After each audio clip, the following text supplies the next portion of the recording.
Yo, what's going on, everybody? This is Dylan Talk Sports. My name is Dylan. We got some breaking news in the NFL. Trey Lance, the former quarterback of the San Francisco 49ers, has been traded to the Dallas Cowboys. I know, kind of random. I don't really understand this trade. We're going to break it down. We're going to talk about it. In a way, it makes sense, but in another way, it doesn't make sense. Like I said, we're going to get into it. But before we go any further, if you're going to enjoy, drop a like. And without further ado, let's get into it.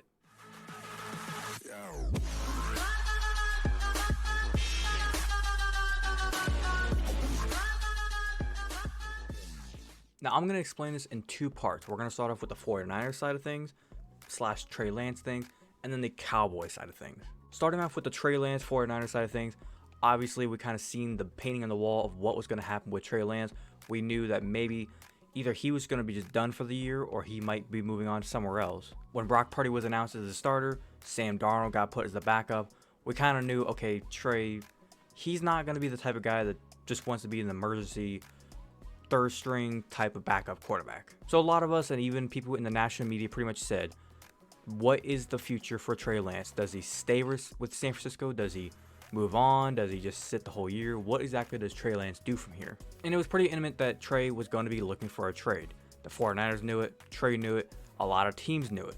The thing with this trade is you would have seen this as, okay, this is a way for a team that maybe is not looking too good right now, needs a quarterback to maybe they can bring Trey in. They want Trey because they know if you develop him right, he's got the skill sets to be a pretty damn good quarterback. He just needs to be developed the right way. And with that being said, we thought that's what San Francisco was going to do. They were going to have Jimmy G be the quarterback. They were going to have Trey just kind of sit behind him, learn, develop, figure it out. Kind of like with the Aaron Rodgers, Jordan Love situation where Jordan was pretty much told, you're not playing, you're sitting, you're going to learn. But in this case where you have a guy that gets drafted a year after you, with the last pick in the draft, comes in and steals your job like that, it ain't looking too good for you, bud. And the part that sucks for this is he was the third overall pick.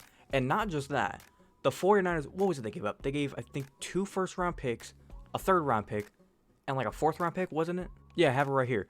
It says they gave up their 12th overall pick in the 2021 NFL Draft.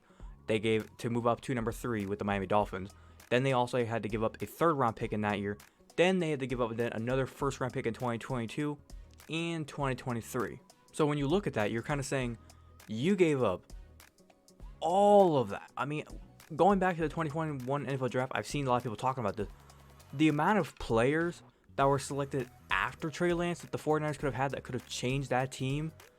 I mean, just to name a few off the top of my head, Jamar Chase, Jalen Waddle, I believe, Micah Parsons. Imagine Micah Parsons on that defensive line.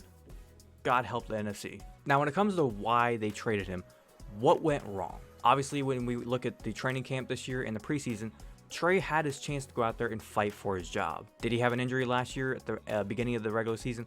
Yes, but then that means he had the whole season to sit, heal, rehab, get his knee right, I believe it was knee, and get better, and then come back in training camp and fight for his job. And from what I'm hearing, Brock Purdy went out there, and even with Brock Purdy, he had his elbow injury. He healed up, and he went out there, and he just earned his job right back.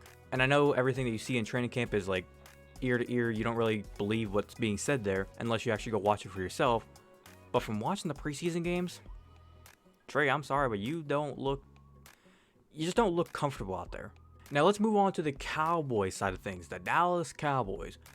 What the fuck are you doing trading for a quarterback? And the reason I'm so confused, and even a lot of people are confused, when I was scrolling TikTok last night, everybody online was talking about this, saying, what the fuck are the Cowboys doing? Don't you have Dak Prescott? You know, the guy that you just gave $160 million across 4 years a couple years ago? And isn't his contract up here in like a year or two, I think? I have it pulled up right here. He's actually on contract for this season, and I believe next season. And then after that, it's like void years, which don't really mean anything. So what exactly does this tell me?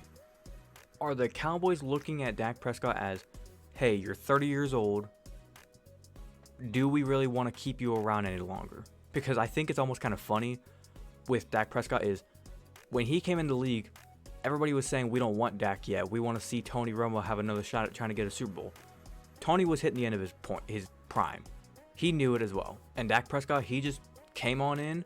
He was the guy that was supposed to be just sitting, learning the offense, and he came right into this offense and made it look easy. The thing I'm wondering for Dak Prescott is he going to look at this trade as, oh shit, someone's trying to take my job? Or is he going to look at this as, now I know that if I ever go down, I have a solid backup that can come in there and keep this team afloat and help us win some games if I ever go down? Because last year, Dak Prescott got hurt for like, was it 5 games? First 5 games of the year. Cooper Rush came in there and he went, what, 4-1? Did pretty damn good. And I'm hoping that's all the Dallas Cowboys are looking for.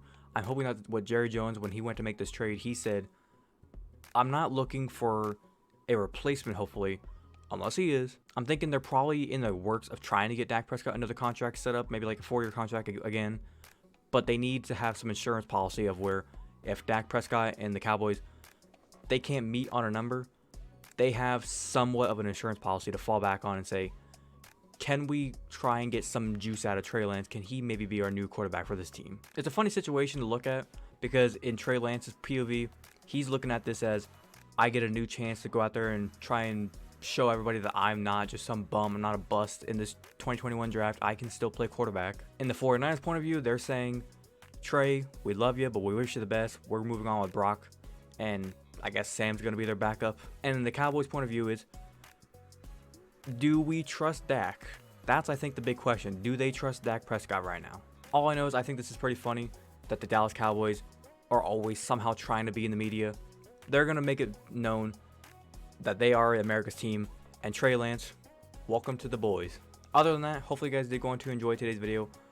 Like I said, if you want to debate it in the comments or talk about this, chop it up, let me know what your opinions are. Do you think Trey Lance is going to succeed in Dallas? Do you think the 49ers made a mistake trading him? Do you think Trey will do better with Dallas? Do you think Dak Prescott's time is over in Dallas? Let me know in the comment section. Do you think anything I said is true, false, debatable? Let me know. If you want to enjoy today's video, drop a like. It's always appreciated if you do so. And if you're enjoying the content that I do post here, whether it be NFL news, updates, talk about sports, anything Cleveland sports related will be here on the channel. If you like that kind of stuff, subscribe. And don't forget to hit that notification bell so you're notified the second I post. But without further ado, this has been Dylan Talk Sports. Have a great rest of your day. Peace.